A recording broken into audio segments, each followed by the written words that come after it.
Tonight, this war is about to enter a new phase. The headlines are shocking. But today I want to tell you a different part of this story. Because it's a story that goes back decades. And it starts with a man in a wheelchair. On the 7th of October, thousands of men from the militant Palestinian group Hamas burst out of the Gaza Strip and into southern Israel, killing at least 1,400 people, the vast majority of them Israeli civilians. More than 120 Israeli and foreign civilians have been taken as hostages. It's the worst mass murder of Jews since the Holocaust. Hamas says it's retaliation for decades of mistreatment, betrayal, insults, and attacks against the Palestinian population. Israel has now launched a counterattack against Hamas in Gaza, which has killed thousands of people.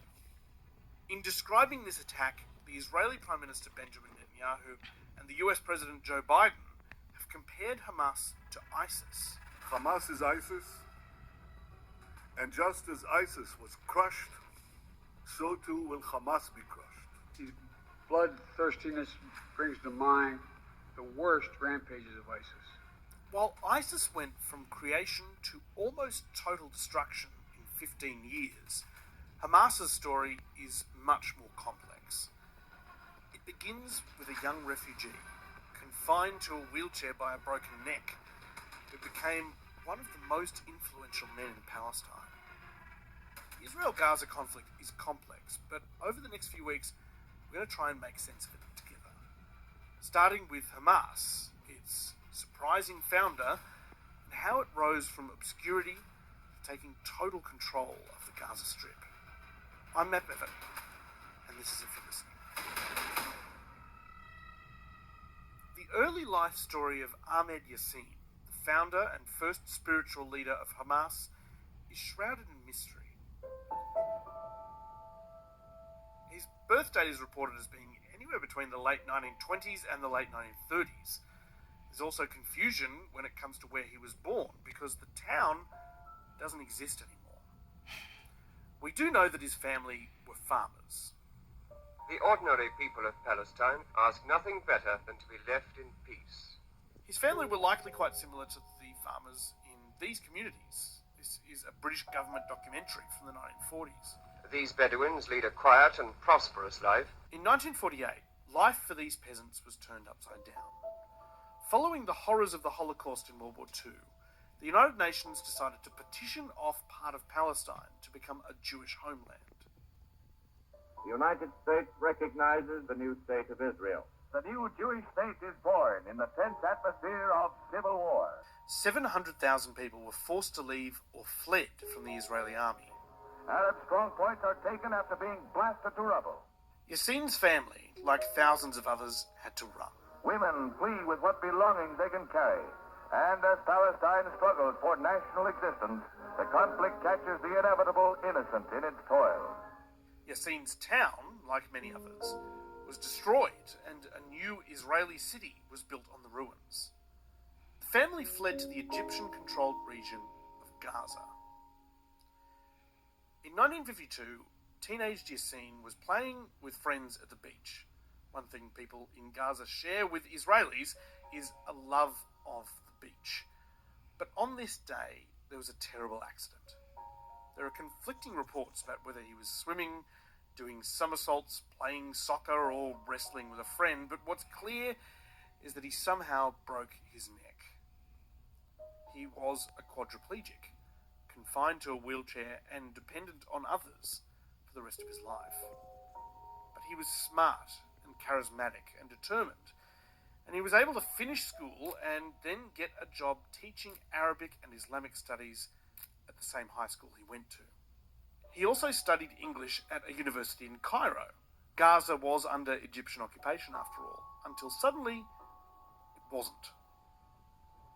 It was 1967, and Israel was not feeling very welcome in the neighbourhood. Afraid that bordering Arab countries would try to drive them into the sea and return their land to the Palestinians, the Israeli Air Force launched preemptive airstrikes against Egypt, which led to conflict with several countries.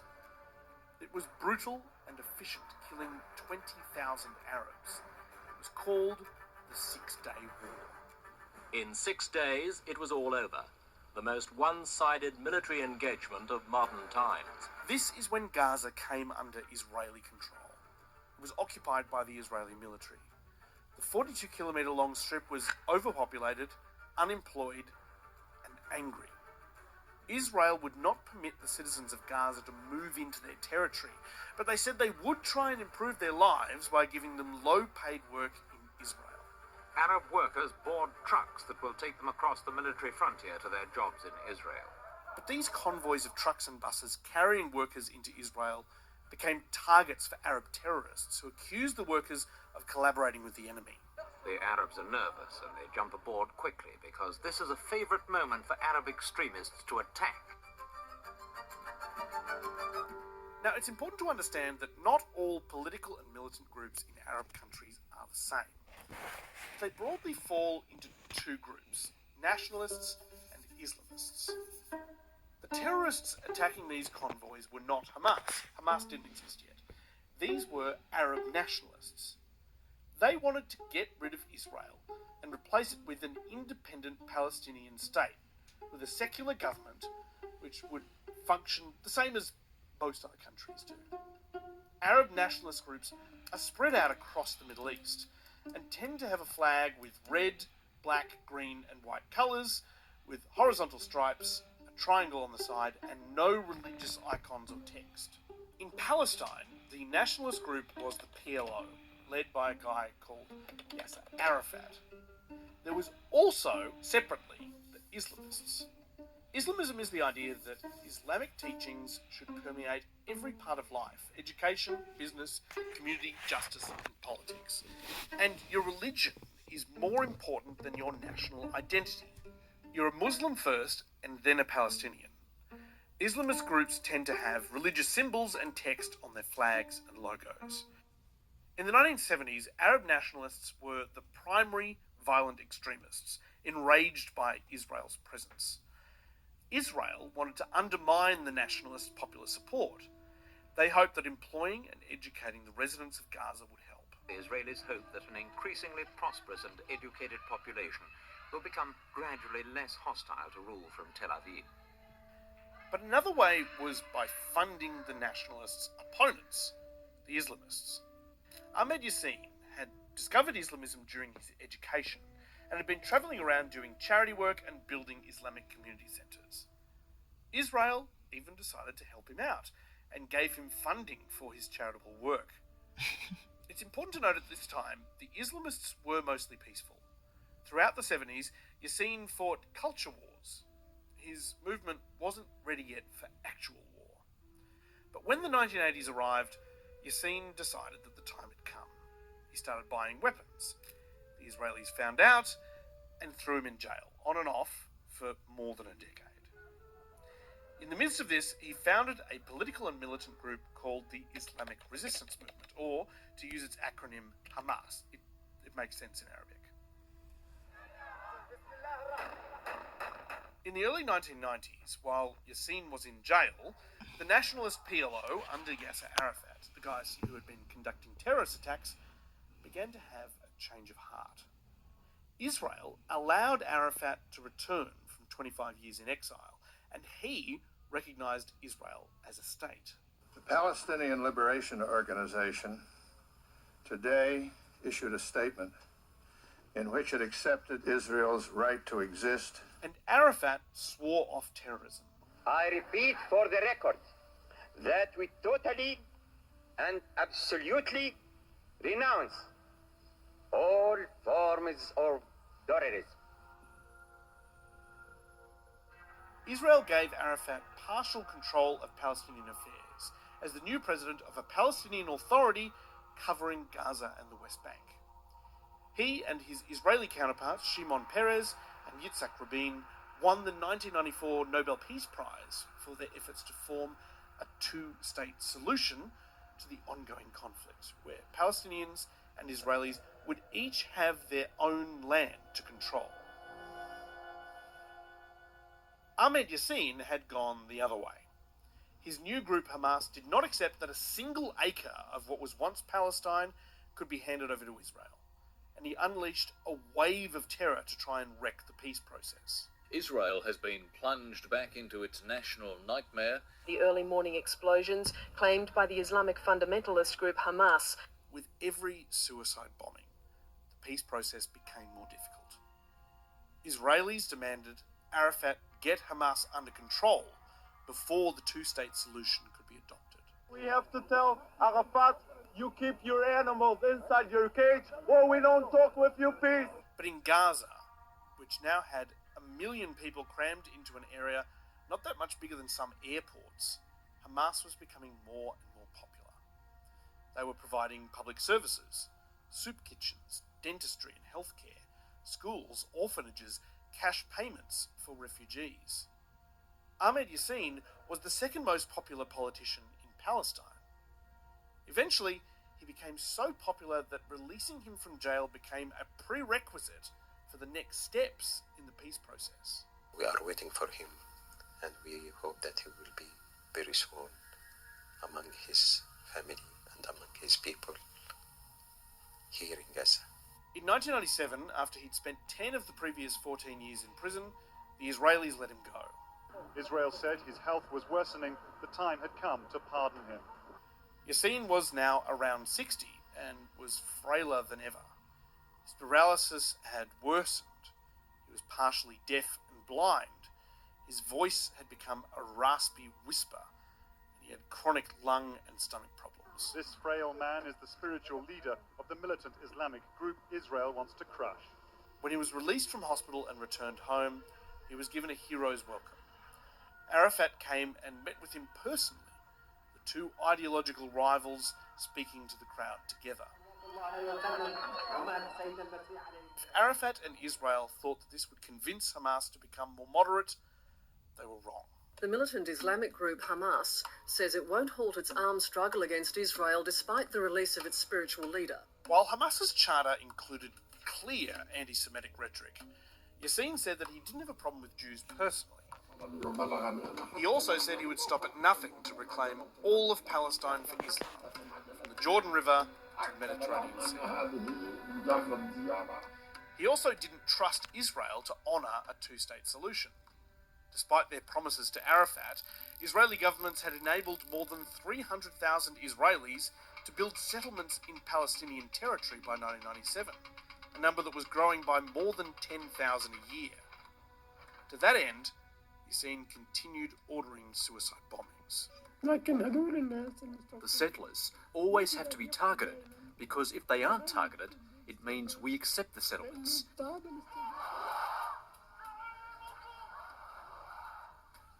As Hamas's attacks on Israel became more and more frequent, the Israeli government declared that Yassin had been marked for death. A man that is a leader of the terror, and to kill him. This is what we have to do.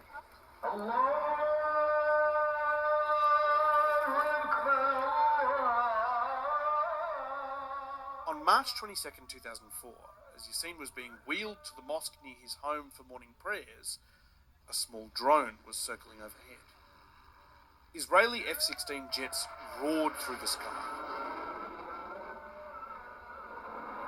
The noise of their screaming engines obscured the approaching Apache attack helicopters. The drone followed Yassin's wheelchair, marking it with an invisible laser.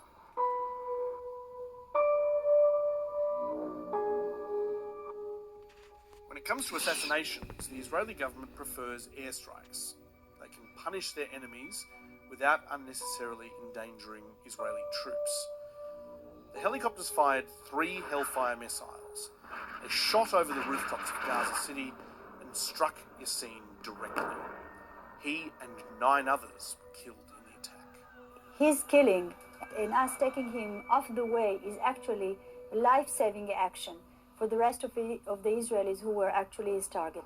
The streets of the city filled to mourn the spiritual leader of what was becoming the most powerful political movement in Gaza.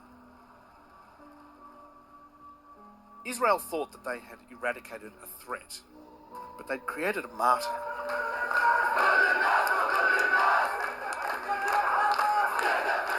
In the 19 years since his death, Hamas has become stronger, and the death toll on both sides has gotten higher. Between 2001 and the beginning of this month, 10,000 Palestinians have been killed in conflict, compared with 1,289 Israelis. Mr. President, thank you for coming. In 2006, US President George W. Bush was keen on some kind of foreign policy victory in the Middle East and convinced the Palestinian leaders to hold their second ever parliamentary elections. Hamas had boycotted the first elections 10 years earlier. But now, for the first time, the militant group Hamas will contest the election. The polls suggested that the nationalist governing party, Fatah, would hold on to power. But the polls were wrong. In its Gaza Strip stronghold, Hamas celebrated its stunning victory with a show of force. The tensions clearly are high, and they've exploded here on the streets. Hamas was allowed to join the parliament, and their leader became the prime minister of the Palestinian government. But they still refused to renounce violence against Israel. So Western countries cut off financial support for the whole Palestinian government. Within months, skirmishes between Fatah and Hamas turned into open warfare. Hamas won and paraded the Fatah fighters half naked through the streets, driving out any opposition. Turning Gaza into an Islamist enclave, almost totally controlled by a group the West considers a terrorist organisation. Israel, Fatah and Egypt decided to impose an incredibly strict blockade in Gaza, hoping that it would force the residents to overthrow Hamas. Aid organisations say the humanitarian situation there is now the worst it's been since Israel occupied Gaza in 1967. But Hamas is a lot like their founder. In comparison with the Israeli armed forces, they seem like an underdog, holed up in their apartment building fortresses with homemade rockets, sneaking supplies in through literal tunnels under Gaza's border. But they're not as frail as they seem. They're ferocious. This Hamas cabinet minister openly told the ABC that they tortured anyone they thought was a threat. There is going to be a torture if you have somebody accused of security crimes. You have to get information. For 16 years, they've held on to control of Gaza through force. Gaza now has a population of 2 million. 3/4 of that population was either not alive or too young to vote when Hamas was elected in 2006. Nearly half of that population are children who have lived their entire life under a land, sea and air blockade. Many have never met an Israeli. Even if this blockade has succeeded in turning the people of Gaza against Hamas, this is now a totalitarian state, so there's very little that they can do about it. The situation is unsustainable. The blockade has left the population short of food, water and energy. And now, the status quo is over. Hamas has triggered a massive confrontation against Israel. We don't know how it will end, but things will never be the same in Gaza.